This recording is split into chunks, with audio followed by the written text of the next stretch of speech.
everyone, welcome back to another video. I'm Cole at Kitschy Flower. If you're not subscribed, be sure to. In today's video, as you can see, I have quite a few boxes. I think this is 2 days worth of pile up here. Most of it is going to be for resale. An item or two will be for my own personal collection I'm really excited about, but I actually have a box cutter this time, so all of the all of the comments requesting I actually use one. Here we go. Accumulating some stuff via the internet and other reseller friends. I did end up picking up one of my Holy Grail items, so we will be unboxing that today. It just so happens to be, of course, a Rushton Star Creation, but a rare one at that. Anyways, let me just stop my rambling, get into it. Here we go. So first off, I kind of want to open the very large and in charge box we have here. It is going to be a good bundle of vintage plush, if I stand corrected, in just like new shape. We have a trash bag full of plush. Okay.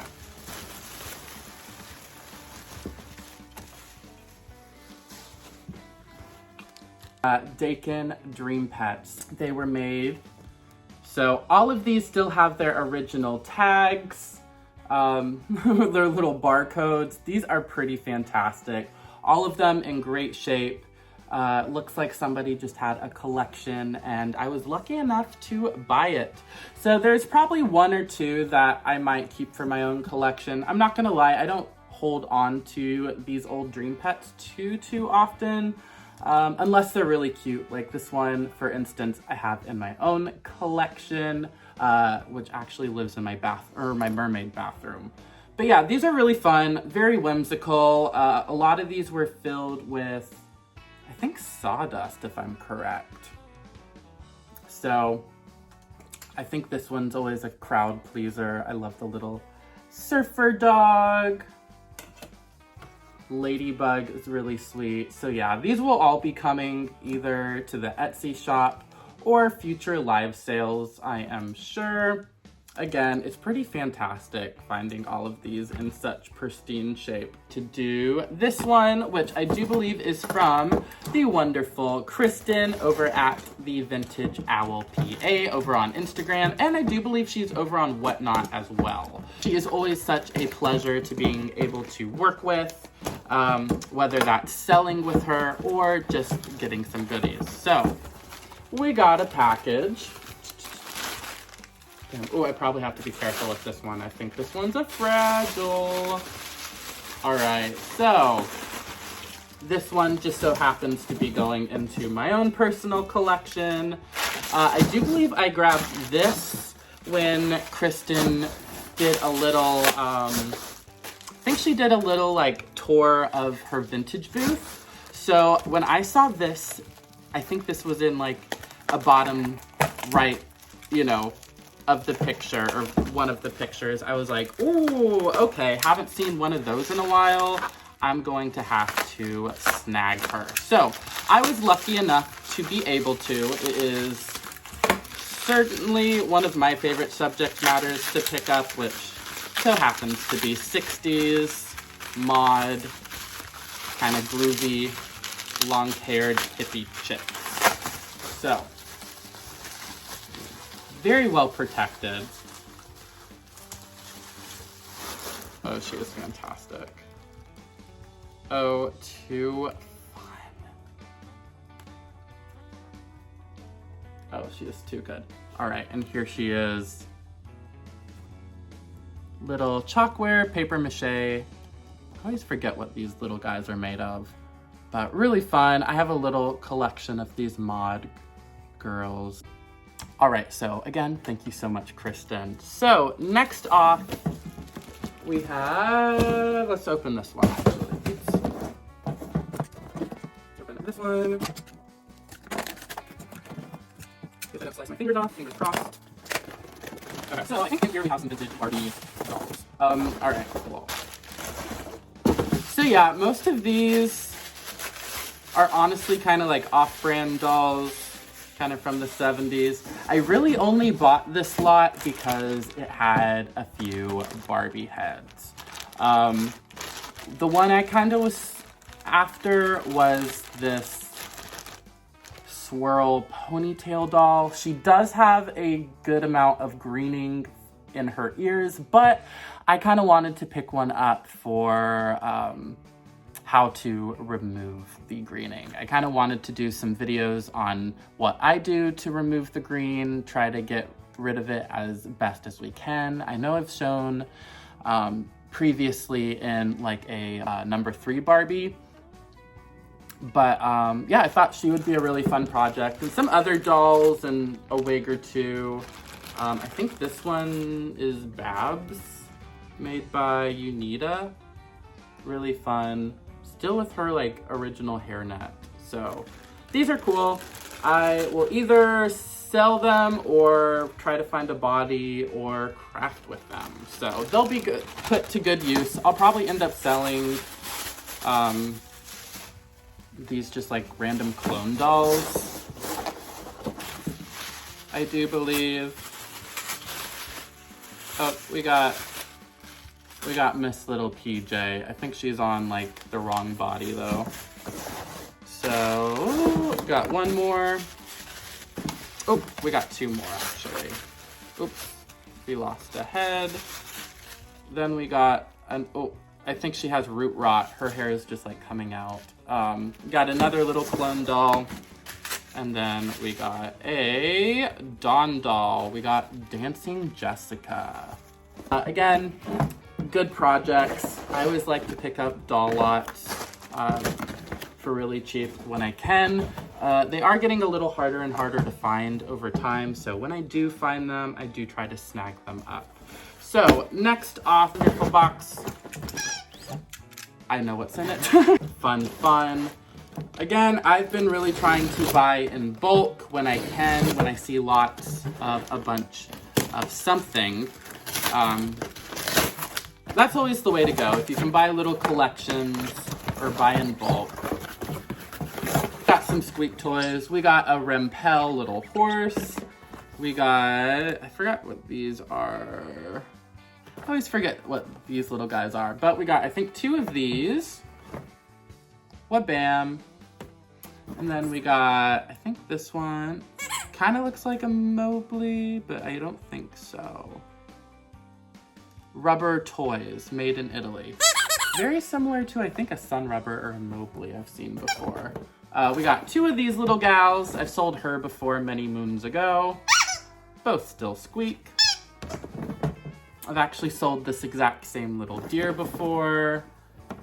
This one I've actually have not seen. This one is by Alan J. So that one's really cool. This one is by Baby Joy. I've sold a couple by them. This one is another one made in Italy, which again is a very similar style to, I think, a Mobley. It's either Mobley or Sun Rubber, both kind of the same genre. And then we have a Donald Duck. We have, I do believe this is Dreamland Creations. I've sold this little guy before. A lot of times with the old Dreamland creations, they oxidize and become really, really hard over time, unfortunately. So he is quite stiff. Make really good figurines for displays and what have you, or crafting. And then we got 2 other. I kind of like this little one. Just the little knockoff made in Japan elephant with a hat. He's pretty cool. Then a little deer, or cow, not deer. So keep an eye out for those over there. So next off, we are going to open this box. This one's actually pretty exciting to find another, especially at such a great price. Little sneak peek or a little hint of what this is. I guess it really depends if you saw the video or not, but I bought the same exact item for my birthday last year. So Definitely paid retail for my birthday. This I did not. This one I got at a pretty good deal, so I'll be able to resell it, which I think is really fun because I get a lot of questions on mine. So, can we guess what it is?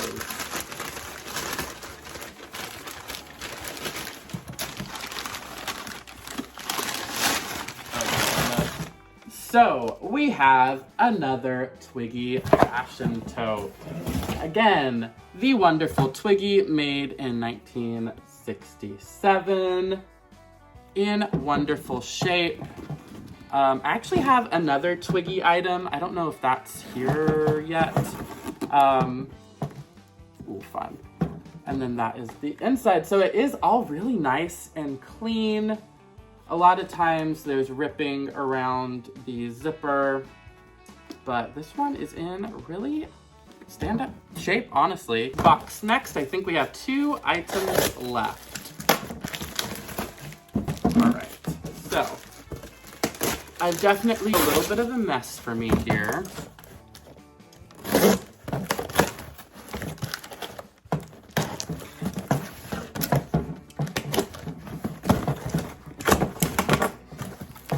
Oh, okay, I know what this is. Okay, so I bought a World of Barbie lunchbox. This would have originally had a thermos with it, but it does not include, so I'll probably have to pick that up at some point.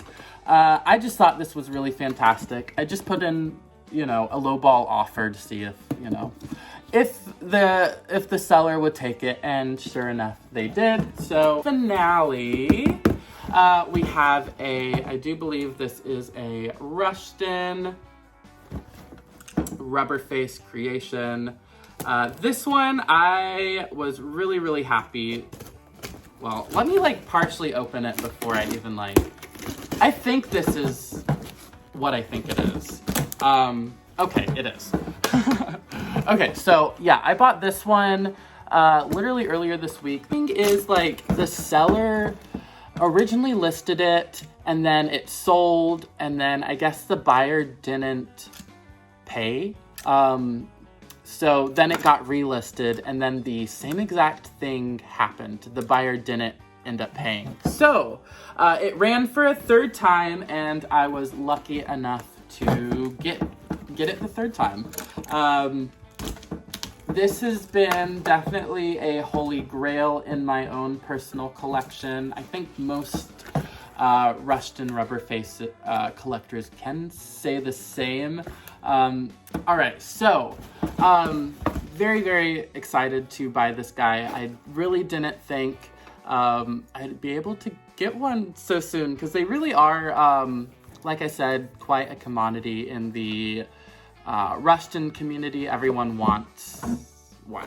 So I guess let me stop rambling and then we can get back into it. Oh my gosh.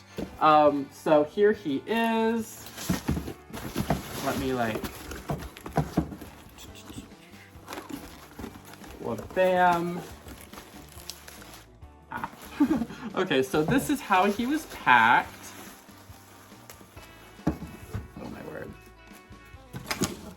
Oh my goodness. Okay, so I am really excited about this one. Okay, you guys, so I bought a Rushton rubber face octopus. This one is a little bit on the harder to find side. This just so happens to be one of the Valentine's Day editions. If you weren't familiar, each year Rushton would do a Valentine's Day little line towards obviously February, so they would take some pre-existing plush that they already had designed and just you know, kitschify it and make it, you know, reds and whites, pinks, you know, with some cute hearts and what have you. So this little guy, I was super fortunate enough to get. He did have a little bit of wear and tear to him, which, you know, as somebody who takes in old stuffed animals, I don't mind, especially if it's at a price I don't mind paying. So this little guy is pretty fantastic. Little Omar the octopus. He does have a little bit of a chip or a little bite out of his cheek, which I'm not too mad at. I mean, I could probably try to look into fixing him up and maneuvering that, but honestly, I don't know. I might just put a cute little sticker or something over it if I were to be inclined. I don't know. It doesn't really bother me. Yeah, I'm still just kind of in shock. He is a little bit dirty and grimy. I'm not gonna lie. I don't know. I don't know how I will go about cleaning him. I don't know if I really want to do a full-on restoration on him.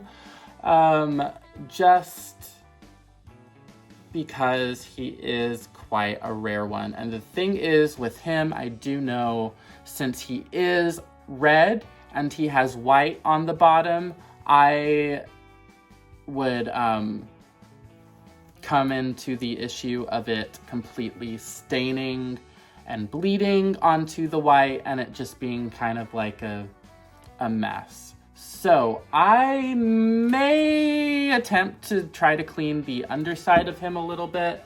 I mean, I'll still wipe him down and clean him regardless. You know, get all the dust and debris off of him. But other than that, I'm just kind of going to leave him how he is. I think he's pretty fantastic. I have been wanting one of these octopi for so long. I mean, since I started collecting the Rushtons. What makes these guys so special is they were part of the Water Babies collection Rushton did in collaboration, I guess you could say, with Marineland, which was a marine park.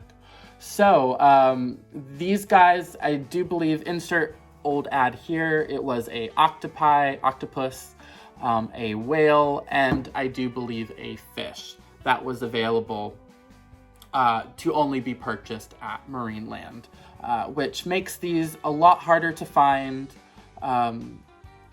You know, some of them can certainly go for good money and probably a little bit more than, you know, the typical person would pay for a stuffed animal. But how I look at it is, you know, he's something I've really, really wanted for quite some time. Honestly, a little bit of an investment, especially for, you know, old stuffed animals go, but I would definitely buy him all over again. Really fantastic. Again, he is a limited Valentine's Day edition. So me loving Valentine's Day so much, Valentine's and Easter, it was just kind of a no-brainer for me. But he is absolutely adorable. Of course, there will be a restoration video coming on him eventually. He does need a good cleaning, I will say that. He doesn't have like any major odor, but it does appear like there's some like animal fur or what have you on him. He just needs a good wipe down cleaning. I don't know what I'm gonna end up doing about the underneath because I really don't want to give him a full bath just because I know how that would go. And the thing is with him, I want to keep him as original as I can. Just, you know, these guys are really, really hard to find, and I don't really want to alter him. You know, certain stuffed animals I don't mind. I really love doing it, but also others I'm like, oh, I don't want to touch you. You're quite on the rare side. So I think he might be one of those. Obviously, I'll give him a good surface level cleaning, but am I going to be opening him up and restuffing him and washing him? I don't think so.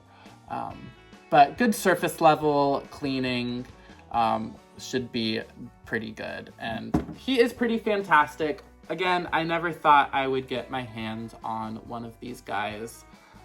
Quite the treasure, quite the spectacular piece in any Rushton collector's collection, I think. Or at least I'm biased now. But thank you guys so much for watching. Of course, I am Cole at Kitschy Flower. Go ahead and give us a follow, wherever that might be. Sorry, I realize I cut off the rest of my outro, but thanks so much for watching. See you in the next one.